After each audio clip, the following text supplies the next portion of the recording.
Monsieur le Président, on a appris jeudi dernier que les cégeps et les universités allaient pouvoir accueillir les étudiants une journée par semaine. Ouvrir la porte à un peu de présentiel, c'était attendu et espéré par les étudiants. C'est bien beau, mais il va falloir que la ministre précise un peu les paramètres parce que c'est le flou total. Les établissements peuvent et non ne doivent. Les classes ne sont pas toutes équipées pour de l'enseignement en mode hybride et plusieurs étudiants des régions sont repartis chez eux. On est justement en pleine période de renouvellement des baux. Qu'est-ce que les familles des régions sont censées faire? Renouveler un appartement pour une journée par semaine ou pas? Envoyer un jeune d'une zone orange à une zone rouge pour être confiné 6 jours par semaine ou pas? La ministre doit répondre à ces questions. Le ministre de l'Enseignement supérieur. Monsieur le Président, merci à mon collègue de me donner l'occasion d'apporter quelques précisions. D'abord, à quel point c'était attendu, cette nouvelle d'assouplissement. On le sait à quel point c'était nécessaire de faire quelque chose pour nos étudiants qui vivent beaucoup d'isolement. Et ce qu'on a voulu faire, Monsieur le Président, c'est donner beaucoup de souplesse. Parce que, comme je dis toujours, la pandémie, ça ne suit pas le calendrier scolaire. Alors, on est en pleine session. Il fallait pouvoir donner la possibilité aux différents établissements de s'organiser.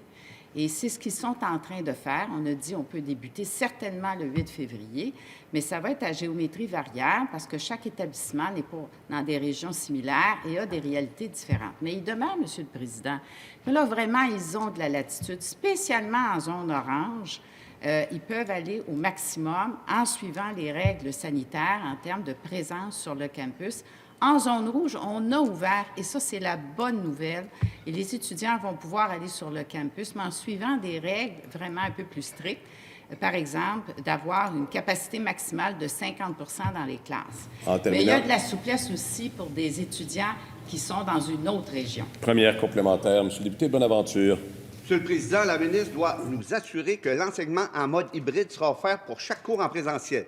Les cégeps et les universités sont des entités autonomes et peuvent appliquer la directive selon leur bon vouloir. Mais certaines institutions semblent davantage motivées par les colonnes de chiffres parce que c'est moins dispendieux de rester fermé que par la réussite éducative qui, elle, implique des investissements. La ministre a-t-elle des attentes ou des exigences? Madame la ministre de l'Enseignement supérieur.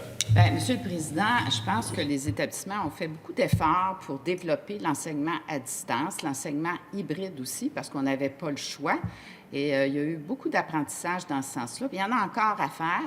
Tout le monde n'est pas équipé à la même hauteur au niveau de l'enseignement hybride, mais l'enseignement hybride a fait beaucoup de chemin, ce qu'on appelle le comodal.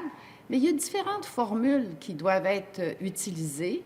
Et ce sont les professeurs et les établissements qui sont les mieux placés pour choisir. On a donné beaucoup de moyens. On a donné 215 millions depuis le début de la pandémie en enseignement supérieur, dont une bonne partie pour le matériel, pour le soutien aux professeurs et pour le soutien psychologique. Deuxième complémentaire, Monsieur le député.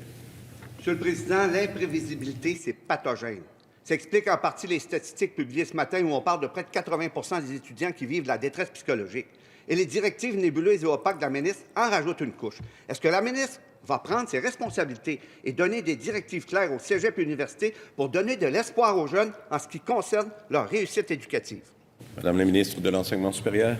Monsieur le Président, je pense qu'on a effectivement la collaboration des établissements d'enseignement supérieur, puis le résultat du sondage qui est publié ce matin est extrêmement préoccupant. On est en lien avec les établissements de façon continue. On va en discuter d'ailleurs avec eux, avec les étudiants également.